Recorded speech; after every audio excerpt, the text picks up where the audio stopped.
enregistré à chaque semaine. Les jeudis de la photographie, c'est présenté chaque jeudi. Ça dure 1 heure.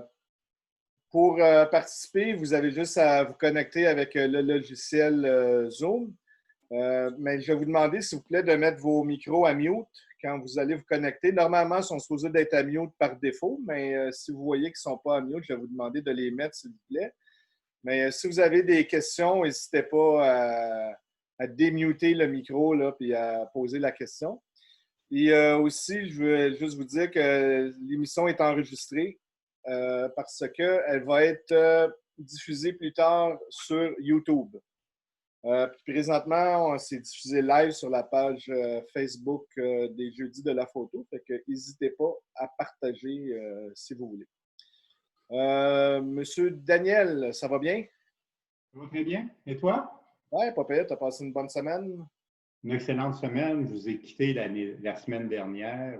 J'étais à l'extérieur sur la Côte-Nord. Fait que pour un petit projet photographique bien agréable d'ailleurs. D'ailleurs, on a failli se croiser, François. Tu n'étais pas très, très loin. Oui, non, j'étais pas. Je me promenais dans le coin, moi aussi. Là, on s'envoyait des petits messages. Là, je pensais te voir là, dans une halte routière. Là, mais, moi, je t'ai comme entrevu, mais je pense que tu as fait semblant de ne pas me voir. C'est peut-être un chevreuil. J'ai compris. J'ai vécu ça difficile. C'est peut-être un chevreuil que tu as vu à la place. Ah, peut-être. Mais oui, ça va très bien, François. Ça a été une semaine agréable. Puis un gros merci d'avoir gardé le phare pendant mon absence, messieurs. Un gros merci à Gaétan. De rien. Ça nous a fait plaisir, mais tu nous as bien manqué. Puis de quoi tu vas nous parler? Je vous arrive généralement avec un livre. Puis ouais. Cette semaine, j'admets qu'au travers tout le quotidien, je n'ai pas eu le temps de vous préparer vraiment le visuel du livre. Mais excusez-moi, on va arrêter le téléphone cellulaire, c'est pas le temps. Je n'ai pas eu le temps de préparer le visuel du livre, mais j'avais envie de vous le proposer. Nous sommes aujourd'hui le 2 juillet. C'est l'été, il fait chaud, en tout cas. À Montréal, il fait bien chaud. Je ne sais pas si c'est pareil partout là, dans la province. Peut-être que Guy Lapointe va savoir nous le dire un peu plus tard de son Shawinigan. Mais j'ai pensé à une lecture qui était quand même agréable, légère, en photographie. Alors, parler d'un livre de photographie qui... Ah, mais merci, tu l'as trouvé, François. Ben oui. Parler d'un livre de photographie qui ne montre aucune photographie à l'intérieur, mais qui fait juste nous proposer une idée, une réflexion sur le geste photographique. Je trouvais ça intéressant. Je vous ai déjà parlé de ça un peu dans le passé. Je vous avais présenté un livre de Raymond Depardon aussi qui s'appelait Errance et puis qui parlait un peu de tout ce geste photographique-là. Là, je vous propose un autre livre qui est beaucoup plus léger au niveau de la lecture. Il ne vous reste qu'une photo à prendre. Je vous mets un peu dans le contexte. C'est publié, l'éditeur Le Dilettante, de Laurent Graff, l'auteur du livre. C'est un petit livre de 160 pages, écrit quand même assez gros. Il faut, quand on embarque dans le livre, on a envie de le terminer. Ça prend une bonne discipline si on va être capable de le lire sur 2 jours et non dans une seule journée. Et derrière tout ça, on a affaire à un étrange personnage qui s'en vient proposer à 4 personnes de prendre une dernière photographie. Donc, ils ont un appareil photographique dans les mains, à pellicule, avec du film dedans, dans lequel il n'y a qu'une seule pose à prendre. Et il y a tout un voyage qui s'installe dans ça. Et les gens se devront de prendre la décision de ne prendre qu'une seule photographie, comme si c'était la dernière photographie de leur vie qu'ils prendraient. Et au travers de ça, il y a toute une réflexion. Alors, c'est quelque chose qui est intéressant puis qui nous ramène aussi beaucoup à notre propre démarche photographique ou aux gestes photographiques que nous, on peut poser parfois. Comme je vous dis, ce n'est pas un livre qui est lourd à lire, absolument pas. C'est quelque chose qui se lit avec beaucoup de légèreté, qui a été écrit en 2000, avant 2010, à une autre époque. Alors, à une époque à laquelle on parlait encore de la transition entre le film et le numérique avec tout ce que ça représentait. Alors, voilà pour cette semaine, François. Excellent. Moi, je voulais juste dire un petit mot. On en parlait avant le début de l'émission, entre nous trois, entre Gaétan, François, Daniel, puis aussi notre invité Guy, mais on parlait de Olympus, la compagnie Olympus, qui a été vendue il y a quelques semaines à une compagnie qui s'appelle Japan Industry Partners. Donc, ce que je voulais préciser, en fait, ce soir, c'est qu'Olympus, la compagnie, la division photo, n'a pas fermé. Les caméras Olympus n'arrêtent pas la production. D'ailleurs, ils ont annoncé des nouveaux objectifs, je pense, hier. Puis aujourd'hui, ils ont sorti aussi un nouveau software version bêta qui te permet de faire du webcast avec les caméras. Fait que moi, je voulais juste préciser ça. Moi, je travaille avec des Olympus. Des fois, je trouve que c'est une bonne petite caméra pour faire du street photography. C'est une super caméra légère. Tu peux aller dans la pluie, sous la pluie avec. Puis aussi, c'est une très bonne caméra, je trouve, pour faire du vidéo et tout ça. Donc, moi, j'espère qu'Olympus va continuer parce que c'est quand même...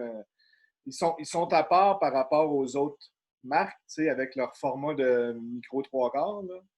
D'ailleurs, il ne devrait pas s'appeler micro 3/4. Hein, Gaétan, je ne sais pas si tu as entendu parler de ça, là, mais... Non, je n'ai pas entendu parler.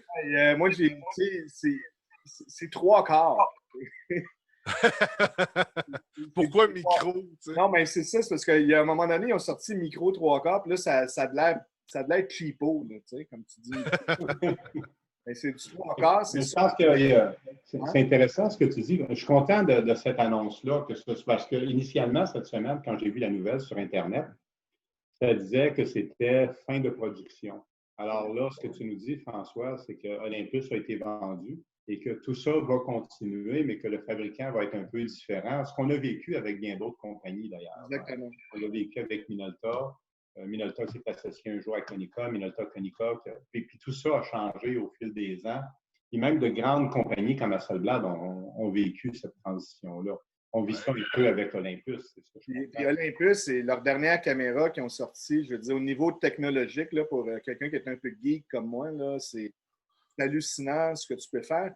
Puis rappelle-toi, Daniel, quand j'avais fait une exposition au Photo Café, tu te rappelles, j'avais mes photos, puis j'avais des photos que j'avais shootées avec une Olympus 3/4, pour ne pas dire micro 3/4, puis ma 5D qui est full frame.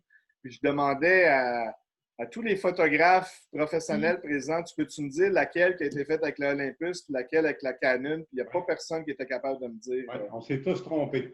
Oui, vous êtes tous trompés, puis c'était des photos assez grandes, hein? C'était... oui, c'était très grand, là. C'était très grand. Effectivement, c'était très grand. Moi, c'est à ce moment-là que je me suis dit dans ma tête, ça n'a pas d'importance. Oui. Puis Olympus, c'est une compagnie au fil des ans, puis bon, c'est sûr que là, je peux avancer ça compte tenu je dirais pas de mon âge, mais du nombre d'années en photographie. Mais c'est quand même une caméra qui avait brassé beaucoup le marché des appareils photographiques 35 mm à une époque, où tous les appareils étaient très lourds, très gros. On travaillait avec les gens travaillaient avec des Minolta SRT, avec des Nikormat, FTN, FT2 et compagnie. Et tout à coup, Olympus débarque avec leur Olympus OM1, qui était un 35 mm, très petit. Beaucoup plus petit, beaucoup plus léger, et ils sont venus complètement révolutionner la fabrication de ces appareils-là. Olympus, un appareil qui est très connu au fond dans ce monde-là, c'est probablement le Nikon FM et FM2. Ces appareils-là sont devenus des appareils phares au fil des ans, mais ces appareils-là ont été construits par une compagnie comme Nikon parce que Olympus, un jour, a dit on va être capable de produire quelque chose de qualité, de valable, mais plus petit et plus léger. Il a fallu que les autres compagnies emboîtent le pas. Et c'est là qu'on se retrouve avec Pentax qui arrive avec des appareils comme des Comil qui étaient plus raisonnables comparativement au Spotmatic et tout ça. Alors, le MX aussi, le Pentax MX était très, très petit, très compact. Ouais. Je ne sais pas si vous avez déjà essayé la Olympus XA, qui est la petite Olympus. Vraiment. Ah oui, ça, c'est la point and shoot. Ça, c'est autre chose. Cette caméra-là m'impressionne à chaque fois. Les optiques dessus sont vraiment très sharp. C'est un 35 mm f2.8, je pense. C'est vraiment très, très espérons qu'Olympus ne disparaît pas parce que je pense que c'est important de les avoir. Là. Ouais, Il c'est va un rester gros à joueur. voir quelle direction que ça va prendre. Le nom va demeurer, mais qu'est-ce que le nouveau fabricant qui va récupérer le nom va faire, ça sera à voir. Mais je suis content d'entendre qu'il y a plus de mal. Ouais. Monsieur Gaétan, de quoi tu nous parles, toi, cette semaine? Ouais, je sais pas.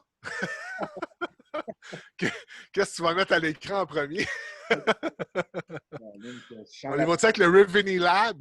sens de la pression. Là. Non, j'ai mis ça après.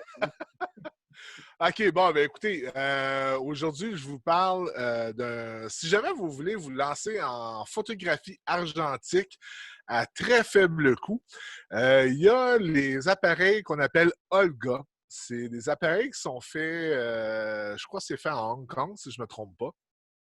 Ou en Chine, un des deux. Et ce sont des appareils, tantôt je vous montrerai à l'écran, mais ce sont des appareils en plastique très simples. La majorité des optiques de ces appareils-là sont aussi en plastique. Moi, j'ai une version en verre, mais bref, c'est des appareils qui coûtent très peu cher. Vous pouvez avoir un appareil Olga pour moins de 50 $ et en plus, c'est un moyen format. Donc, c'est un appareil avec lequel on peut shooter soit en 6x6 ou en 6x4-5. Et vraiment, pour les gens qui veulent s'initier au moyen format, je trouve que pour le prix, c'est vraiment très intéressant. Bon, oui, c'est sûr que le fait que l'optique soit en plastique, comme vous pouvez voir sur l'image présentement, on voit l'église de Saint-Raphaël en Ontario. Les bordures sont très floues. Il y a juste le centre qui est sharp. Mais bref, c'est le fait d'utiliser une optique en plastique qui fait ça. Mais quand même, ça permet de faire la main un peu au moyen format à très faible coût.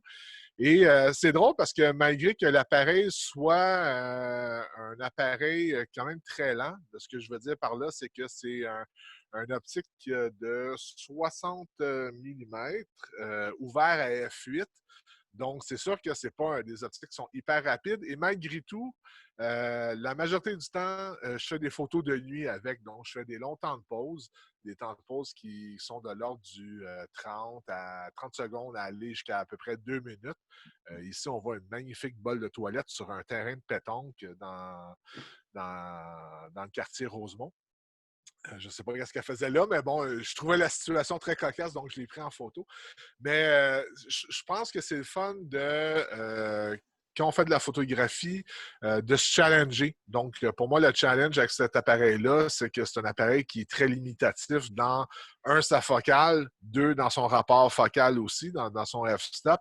Donc, on se fait aller les méninges, on sort l'application, on calcule le temps de pause avec l'effet de réciprocité selon le film qu'on utilise et on arrive à faire des photos qui sont quand même intéressantes avec... Gaétan, as-tu différentes ouvertures et différentes vitesses sur cette caméra-là? Sur la Olga, ben, si tu veux, on peut peut-être revenir à l'écran vidéo. Je vais la montrer à l'écran.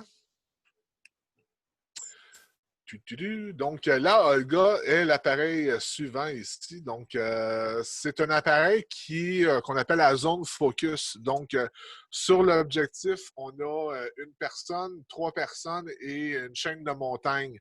Donc, si évidemment une personne, c'est à peu près 1,5 m. 3 personnes, c'est un focus qui est à peu près à 2,5 m.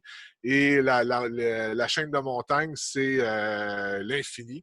Donc, ça prend un peu de temps à s'habituer à cet appareil-là, mais quand même, c'est très amusant à utiliser. Tout en plastique, il faut faire attention. Moi, quand je l'utilise, je la tape de tout bord, tout côté, parce que c'est des appareils qui sont connus pour avoir des fuites de lumière. Donc, moi, les fuites de lumière m'intéressent un peu moins. Pour certaines personnes vont trouver que ça ajoute à l'image. Moi, je trouve pas, j'aime pas ça. Donc, je mets du tape électrique à grandeur de l'appareil, vraiment pour le sceller autant que possible. Mais c'est un appareil qui est vraiment très le fun à utiliser. C'est très surprenant les résultats qu'on peut avoir là, avec ça. La vitesse, as-tu la vitesse? Ou... La vitesse est limitée. Évidemment, c'est une espèce de spring qui active le shutter. C'est entre 1/60 de seconde et 1 centième de seconde. Donc, il y a beaucoup d'approximations avec cet appareil-là, mais je trouve que c'est ce qui fait le charme de l'appareil en question. C'est de se laisser aller et on voit ce que ça donne en bout de ligne. Gaétan, j'ai déjà entendu dire qu'une particularité de ces appareils photographiques-là, puis je suis content de pouvoir lui poser la question parce que je les regardais parfois d'un œil un peu de travers, un peu quand j'allais dans les magasins de photos, puis je me disais, OK, c'est quoi? Mais il y a quelque chose d'intriguant dans ça. Parce que l'optique étant en plastique, j'imagine que la conception, la construction doit être relativement aléatoire. Et est-ce que c'est vrai, j'ai déjà entendu dire que chaque appareil avait quand même un résultat qui lui était propre. Donc, on va acheter le même appareil, le même modèle, mais ce qu'on va obtenir comme résultat de photographie tous les deux va différer compte tenu que l'optique n'a pas tout à fait les mêmes irrégularités. Absolument. Je ne sais pas si, François, tu peux mettre la diapositive avec le photographe que je t'ai envoyé, là. La page couverture d'un livre. Avec les Olga, on peut obtenir effectivement, même pour le même modèle, exemple, moi, le modèle que j'ai, c'est un Olga 120 GN. Le G, c'est pour glace. Donc, moi, mon optique est en verre, sauf qu'il y a absolument zéro coating dessus, donc il peut y avoir des reflets et ainsi de suite. Mais effectivement, on pourrait avoir 5 copies du même modèle d'appareil photo et obtenir 5 résultats différents. Mais ça rend la chose intéressante. Et même un photographe, comme vous voyez à l'écran présentement, je vous dirais, c'est mon idole en photographie. Désolé, Daniel, c'est pas toi. C'est Michael Kenna. Michael Kenna, qui est un photographe landscape quand même très reconnu. Je suis toujours sur de la pellicule. Et malgré qu'il y a un Hasselblad avec lequel il travaille tout le temps, il a toujours son appareil photo Olga avec lui. Et il en a même fait un livre qui est sorti il y a 2 ou 3 ans, si je ne me trompe pas. Donc, le livre s'appelle Olga, tout simplement. Photographs by Michael Kenna. Et ce sont toutes des photos faites avec cet appareil-là en plastique, hyper simple. Et on arrive à aller chercher vraiment des photos qui peuvent être très surprenantes avec ce petit appareil-là. Excellent. Puis là, C'est un appareil qu'on utilise un peu comme on écrirait un poème, au fond. Ouais, tout à fait. C'est une belle façon de le voir, effectivement. Là, on va parler d'un gadget qui m'intrigue énormément parce que je le regarde, je me dis, je l'achète-tu, je l'achète-tu pas? Attends avant de l'acheter parce que j'en attends un exemplaire. J'ai eu un accord avec le créateur de ce petit gadget-là. Revenue Labs, c'est une nouvelle compagnie canadienne. Et le premier produit de cette compagnie-là, c'est un pose-mètre qui est minuscule, comme vous pouvez voir, parce qu'il est à côté d'une cassette de 35 mm.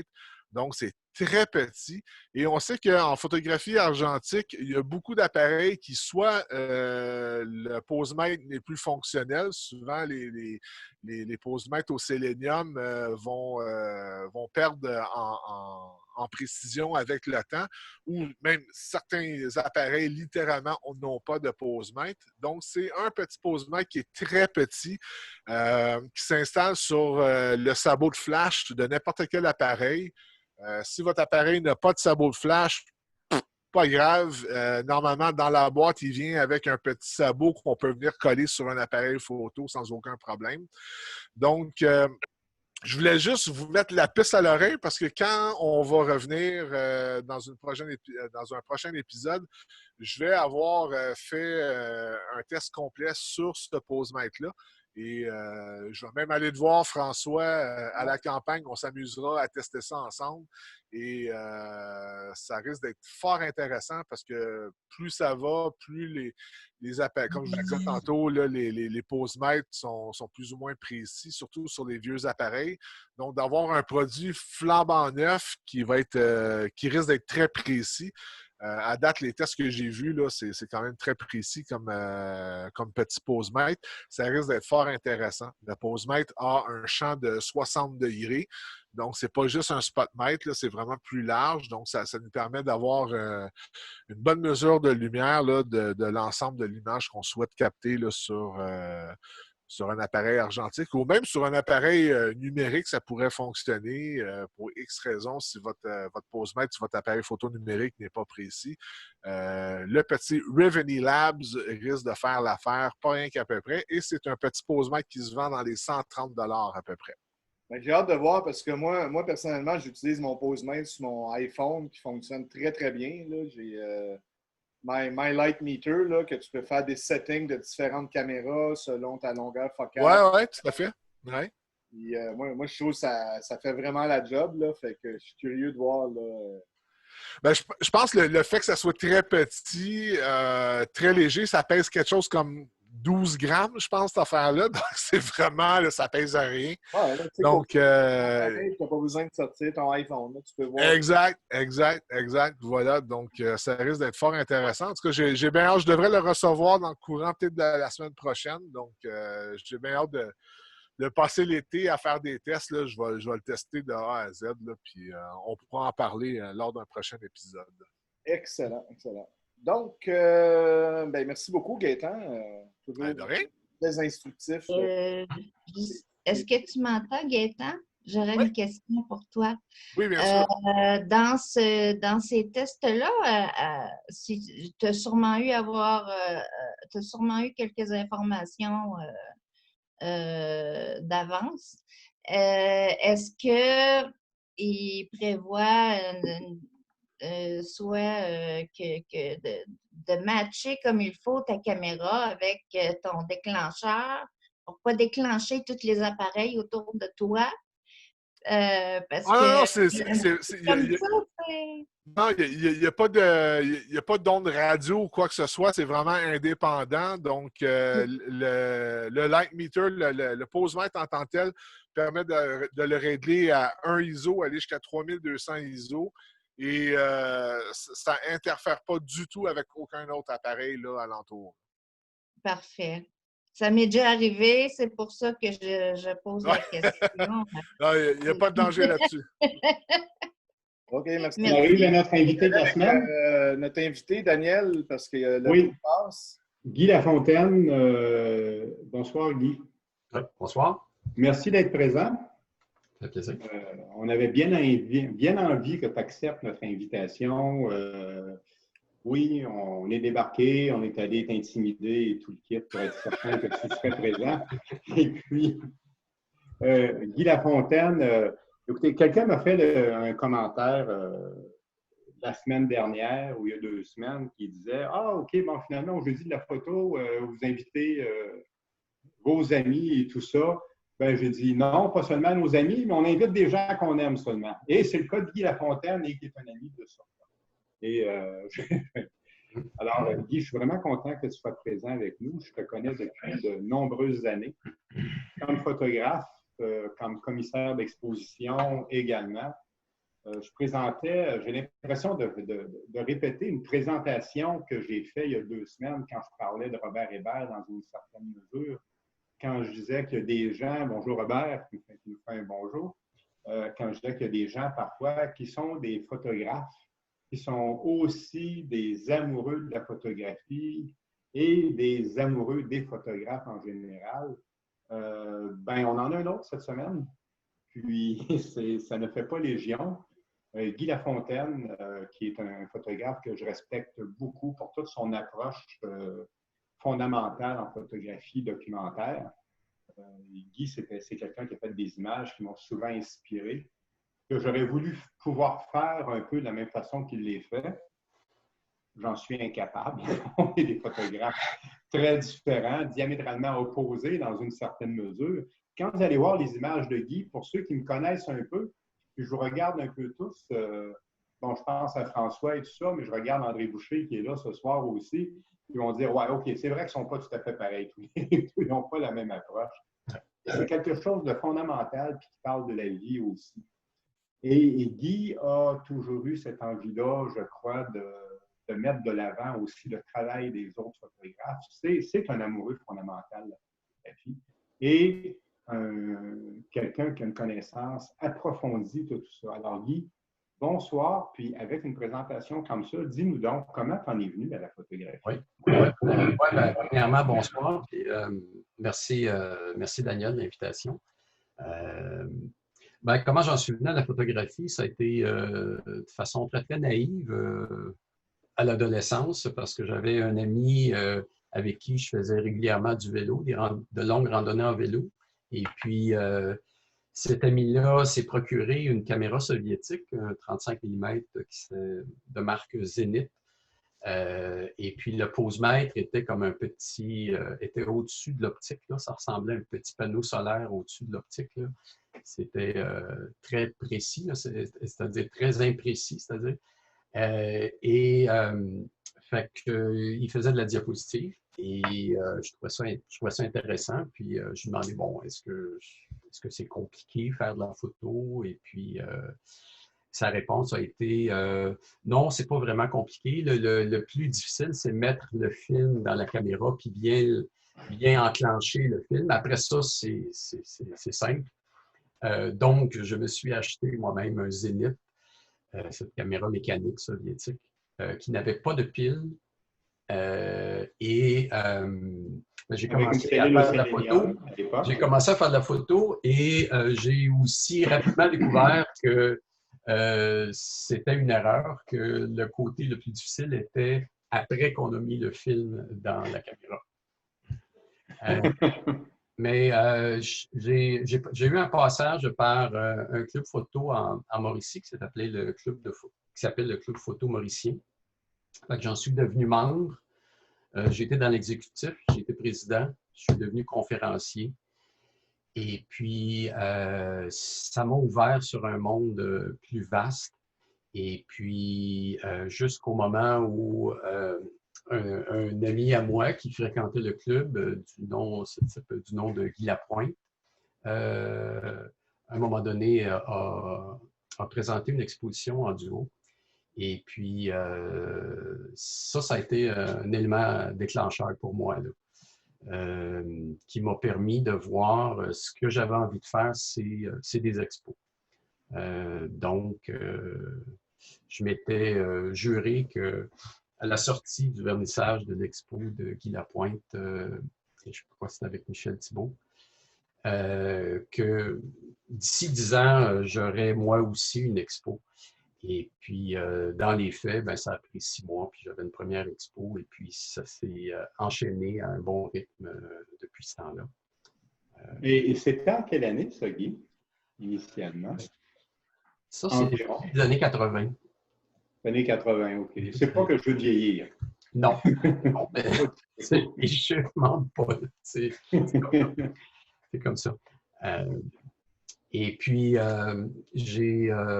au niveau des sujets photographiques qui me passionnent, c'est beaucoup le monde industriel, l'architecture en milieu urbain aussi, qui sont des préoccupations et des sujets là, qui me captivent là, depuis fort longtemps. Oui, des sujets, c'est motivé beaucoup par ton autre profession, parce qu'au-delà de la photographie, tu travailles aussi en ingénierie. Oui, je suis concepteur en mécanique et donc, j'ai un bon coup d'œil en photo, je pense que je me débrouille bien, mais je comprends ce que je photographie.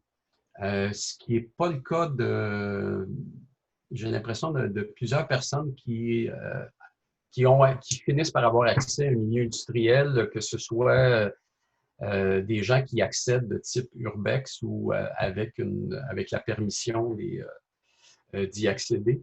La compréhension de ce qu'on photographie est importante. Dans le cas de cette image-là, c'est un marteau de forge à la Dominion Bridge, où j'ai travaillé plusieurs années dans l'entreprise à Dominion Bridge à la Chine. Et puis, j'ai gagné la confiance de la direction, j'ai eu accès avec ma caméra, j'ai fait 2 séries photos, une abstraite sur les fenêtres de ce bâtiment-là, un peu avec une approche zen, et une série plus formelle de type documentaire en noir et Et par la suite, s'est enchaîné une série de documentaires de type industriel. Cette image-ci, cet extrait d'un documentaire que j'ai fait sur les ateliers Angus dans l'est de Montréal, dans Rosemont. J'ai eu accès à ce site-là pendant 8 journées, dont 7 avant la fermeture, puis une suite à la fermeture. Le Canadien Pacifique a été très, très gentil de me donner accès à ce lieu-là. Et j'ai été le seul non-employé du CP, outre le photographe officiel, à accéder à ces lieux-là avec une caméra.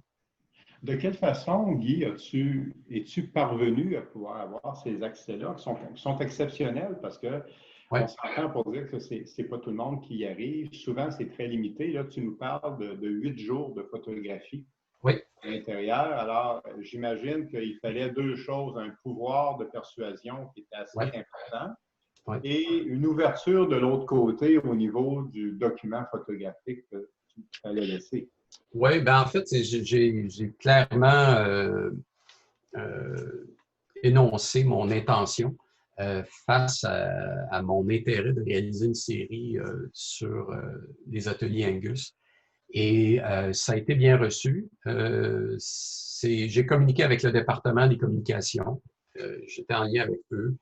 Et puis, le responsable des communications m'a fait confiance. Et puis, c'est comme ça, là, mais donc, l'accès, quand on me demande accès à un site, puis moi, c'est la façon dont je fonctionne. Là, je le fais uniquement quand j'ai un accès, quand on m'ouvre les portes.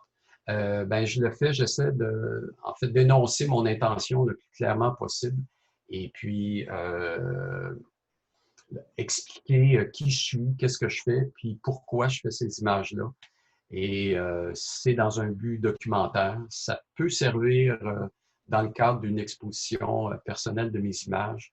Ces images-là peuvent se retrouver dans une collection muséale, comme la série Angus, qui est dans la collection des archives photographiques Notman du musée McCord. C'est ça pourrait faire partie d'un livre ou ça fait partie de rétrospective, d'expo rétrospective sur mon travail. Guy, je me permets une petite question immédiatement sur le travail que tu as fait là, dans le cas des ateliers Angus. Mais c'est mon côté. C'est rare que c'est moi qui pose ces questions-là, très techniques, mais est-ce que c'est un travail que tu as choisi de faire en moyen format ou en grand format? En grand format, je l'ai tout fait sur pellicule noir et blanc de format 4x5. OK. Fait que j'ai une caméra 4x5, puis j'ai un 8-10 aussi. Et j'ai choisi 4x5 parce que c'était plus mobile, c'était plus facile de me déplacer.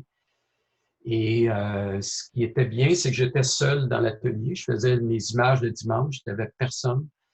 Et en entrant dans l'atelier, je me trouvais un chariot pour transporter des outils. Et puis, je mettais mon matériel photo là-dessus, puis je pouvais déambuler à ma guise à l'intérieur des ateliers. Ce que j'ai réalisé, c'est des intérieurs de l'usine. Je n'ai pas vraiment fait de photo extérieure. Excuse-moi, Guy, j'ai une petite question. Ça vient me rejoindre parce que les Shops Angus, c'est mon quartier. J'habite juste à côté. C'est en quelle année que tu as réalisé ces photos-là? C'est l'année de la fermeture. Si je me souviens bien, c'est 91. OK. Excellent, merci. Celle-là, c'est le site de l'ancienne pulperie au Saguenay. C'est aussi à l'été 91. Ça aussi, c'est aux caméras 4x5. Okay, Guy, on a une question aussi de Caroline. Tu as une question, Caroline? Oui, c'est ça. Je pense que, juste en t'écoutant parler, j'ai moi aussi fait de la photographie à l'intérieur de bâtiments comme ça et ça prend une très grande intégrité personnelle envers les gens qui te font confiance pour entrer dans leur industrie. Mais là, on parle presque de secret professionnel quand je vois l'outil qui est là. moi, je trouve ça incroyable. Je voudrais Oui. tout voir ce que tu as fait là-bas. Oui. Mais il y a l'interprétation, mais il devait savoir en quelque part que avec toi, il y avait une intégrité Oui. que En fait, moi, c'est les gens de la direction de la Dominion Bridge qui m'ont ouvert les portes de Angus. Parce que historiquement, Angus, la Dominion Bridge a été fondée par un monsieur Angus. Donc, la porte s'est ouverte comme ça. J'ai manifesté mon intérêt, j'en ai parlé à des gens de la direction de la Dominion Bridge. Et puis, on m'a dit, on va faire des appels pour toi, puis les portes vont s'ouvrir. Puis ça a fonctionné. Mais l'intégrité, mon intégrité personnelle par rapport au sujet de type industriel que je photographie, j'ai un grand niveau d'intégrité. Donc, mes images, je ne laisserai pas mes images, je ne veux pas que mes images soient utilisées pour dénigrer l'entreprise que je suis allé photographier. Mes images n'illustreront pas des articles de journaux où je n'aurai pas le plein contrôle sur le contenu. Si j'ai le plein contrôle Guy, sur le texte... Tu as un souci documentaire qui est important.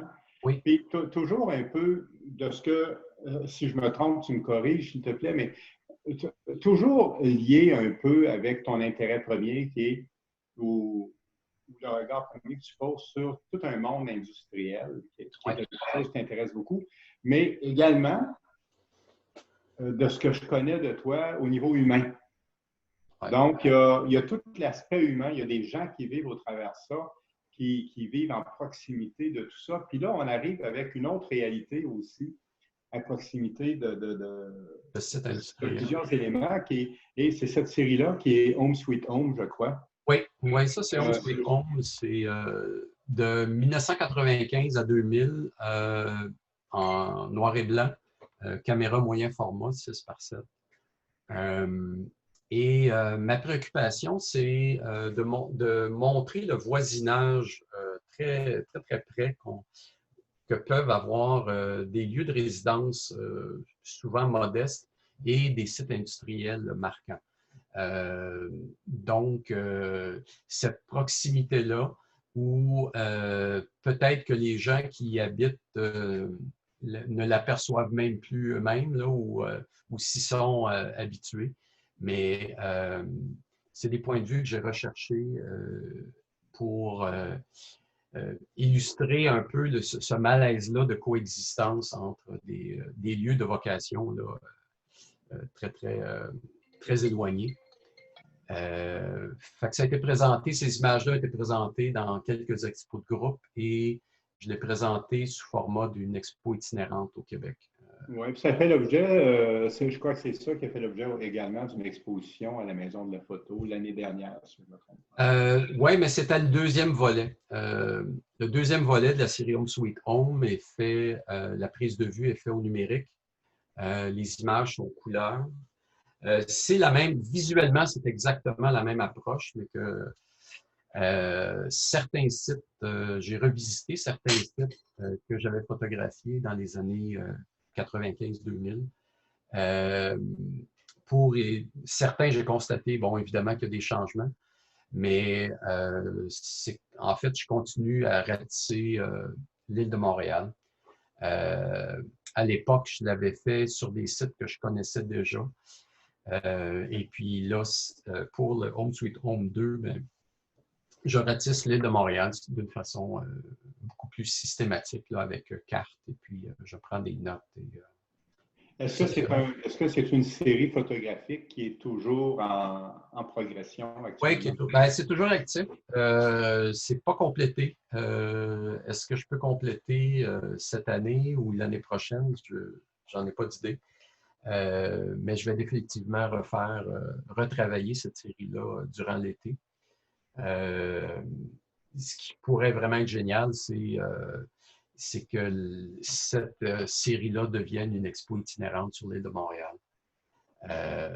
qui pourrait faire quelques maisons de la culture, mais dans laquelle je pourrais inclure du contenu local des arrondissements où l'expo serait présentée. Ça, c'est un site assez particulier. Ça s'appelle Diefenbunker. J'ai fait un documentaire sur ce site-là.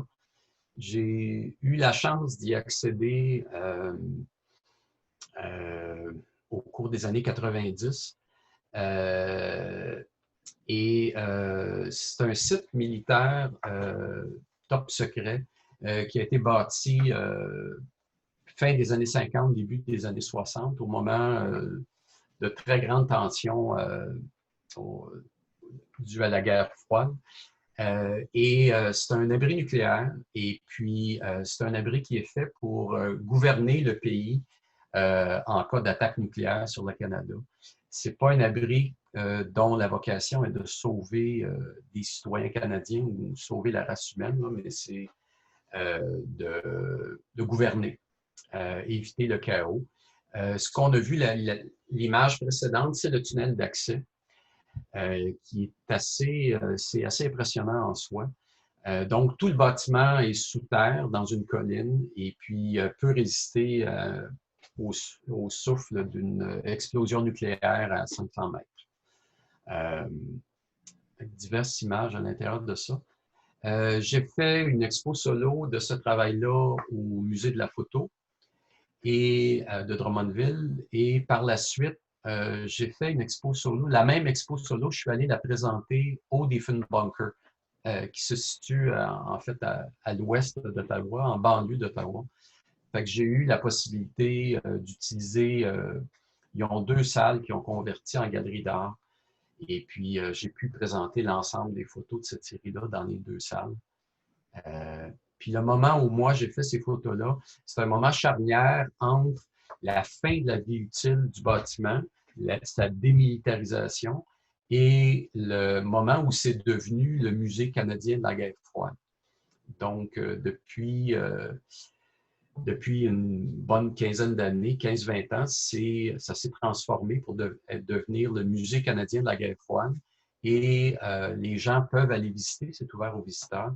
C'est une visite vraiment très, très intéressante et c'est un peu déconcertant parce que c'est quand on visite ce site-là, qui a 4 étages et 350 pièces distinctes, on se rend compte que le gouvernement canadien a réellement eu peur de la menace nucléaire.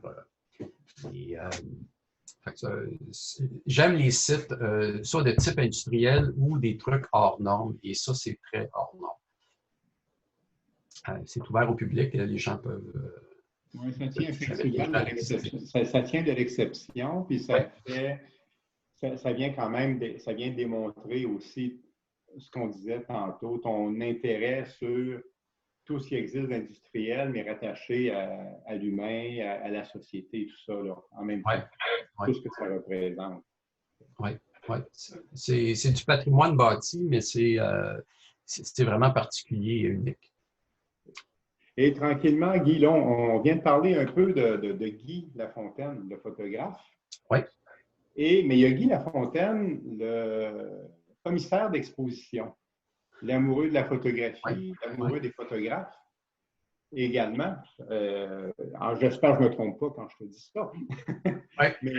Et avec tout ce que tu as mis de l'avant en termes d'exposition, et je m'excuse, je viens de dire quelque chose qui n'a pas de sens. Tout ce que tu as mis de l'avant, on ne peut pas, à moins que tout le monde soit prêt à être là jusqu'à minuit ce soir, mais peut-être les dernières expositions où tu es allé chercher certains photographes. Tu as mis de l'avant certains projets.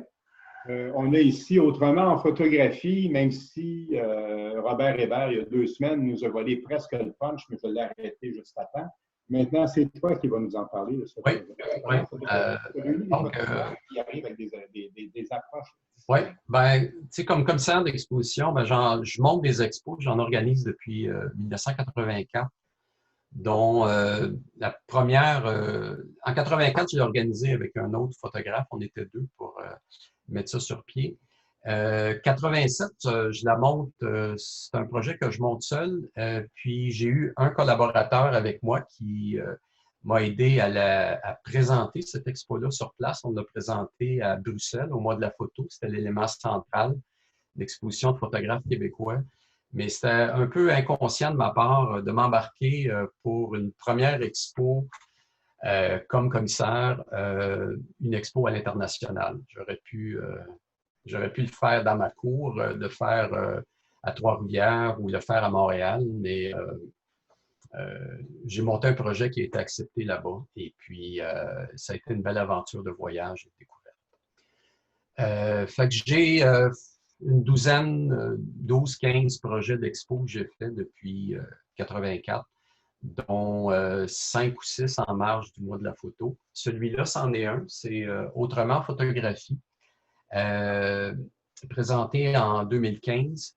Et l'expo a été présentée dans la galerie d'art du Centre culturel Henri Lemieux à La Salle. J'ai choisi pour ce projet-là, ouais, on voit un coup d'œil de l'expo avec le type d'accrochage que j'avais fait, où en fait le travail de chacun est accroché de façon personnalisée pour en maximiser l'impact. Et donc, avec l'aide de Robert Hébert, on a produit un livre photo sur ce projet-là. Ce n'était pas mon intention initiale, mais le projet a très bien évolué et puis j'ai eu un support très précieux de Robert. Et puis, donc là-dedans, j'ai présenté le travail de 8 photographes qui font autre chose que du 100% numérique. Donc, soit des anciens procédés, un mélange d'analogue et de numérique ou des procédés alternatifs. Et puis, chacun dans leur démarche artistique personnelle. Fait que ça a été un projet marquant. Expo, livres et conférences que j'ai données. Derrière cette présentation-là, Guy, quel était l'intérêt de présenter quelque chose de cet ordre-là? Oui, ben, je voulais présenter quelque chose de différent parce que, bon, 2015, la photo numérique est là pour rester, s'impose, devient en quelque sorte la norme. Si tu ne fais pas du 100% numérique, là, prise de vue, traitement d'image et impression jet d'encre, tu es un peu hors norme. Donc, je me suis dit, ben, je vais présenter du travail visuellement fort, des travaux très pertinents de gens qui prennent un chemin un peu plus laborieux ou un peu plus original pour réaliser leurs images. Nathalie Empelman, ici, c'est des gommes bichromatées. Fait qu'il y avait, on était 8 photographes, là, dont Guy Glorieux, René Bolduc, Jessica O'Hare. Pour elle, c'est de la photographie argentique, couleur grand format 4x5. Michel Bérard, noir et blanc, de A à Z. Qui avait d'ailleurs signé, si je ne me trompe pas, Guy, le graphisme du livre. Oui, René Bolduc, c'est-à-dire Michel Bérard a réalisé le graphisme du livre.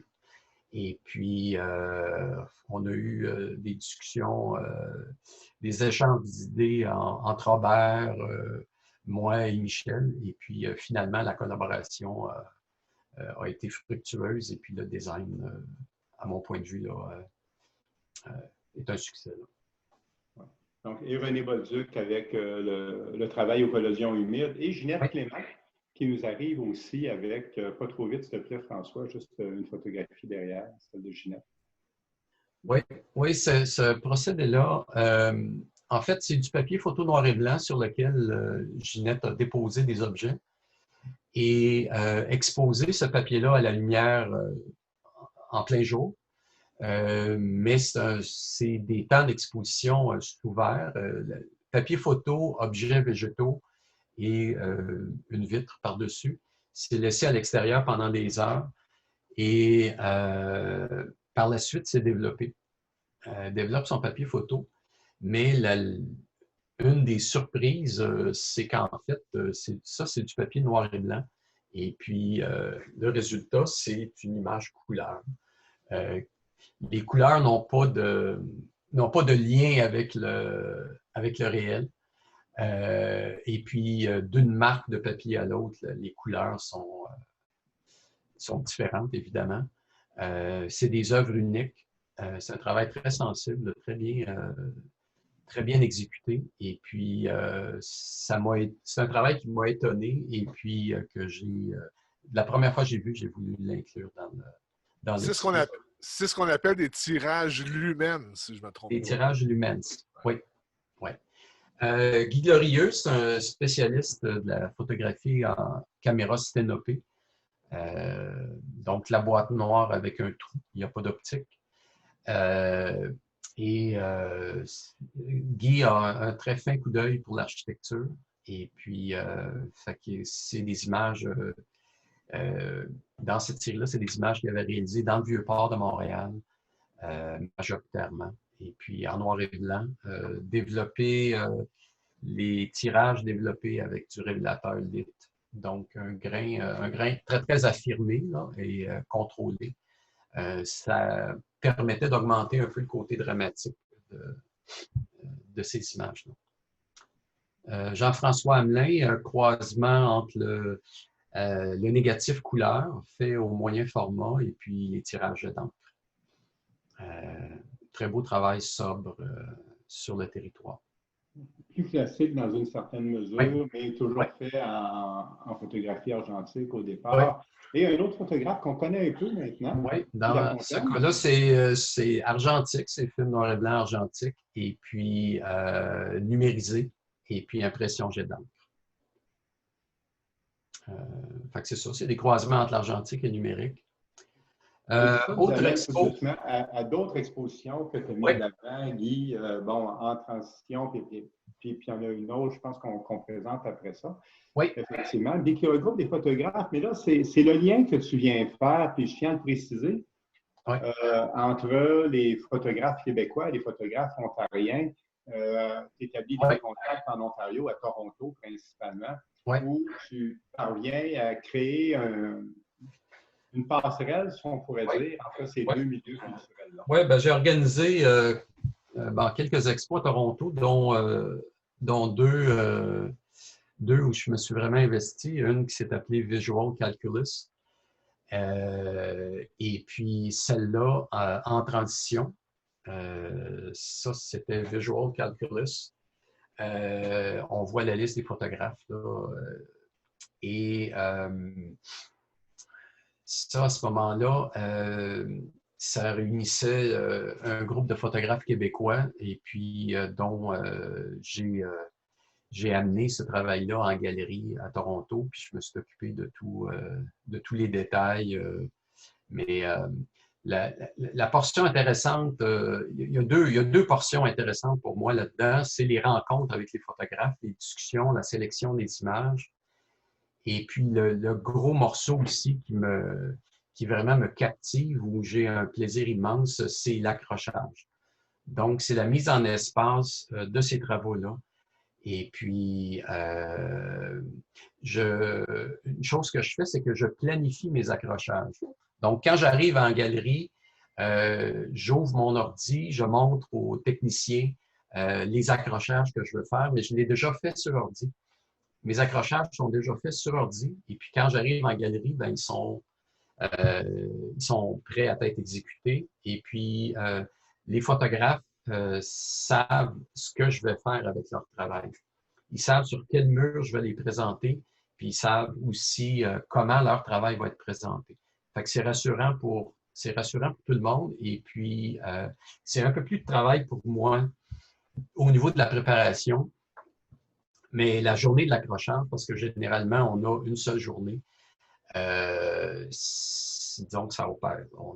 On est prêt, puis on exécute l'accrochage. On vient de voir Visual Calculus, puis on a... en transition, c'est un peu... les idées ou les concepts derrière ces deux séries-là, Guy, j'aimerais beaucoup que tu nous en parles. Oui, Visual Calculus, ça tenait beaucoup derrière l'idée d'images construites. Comment les photographes chacun à leur manière, chacun avec leur bagage de vie, leur bagage en photo, comment ces gens-là construisent des images photos. Fait que c'était beaucoup cet aspect-là qui, pour moi, m'intéressait dans Visual Calculus. Et puis, celle-ci, en transition, c'était la notion d'une réalité en transition. Je voulais présenter une série de réalités en transition. Et il s'est avéré qu'il y avait un programme de bourse en Ontario qui permet de supporter des événements culturels. Et la définition du programme, c'est un programme où on favorise les échanges entre les cultures et tout. Fait que je me suis dit, bon, OK, c'est intéressant, mais fait que ça impliquait 2 fois plus de travail parce que ça impliquait que je monte 2 expos. Donc, j'ai présenté le travail de 6 photographes à Toronto, des Montréalais que j'ai exposés à Toronto. Puis ça, c'était en mars 2018. Et en juin 2018, j'ai présenté le travail de 6 photographes torontois à Montréal. Fait que si c'est quelqu'un que tu connaissais, il fallait que tu te déplaces dans d'autres villes pour aller voir le travail. Mais c'était la notion de transition. C'est des gens qui, à l'intérieur de leur travail, on voit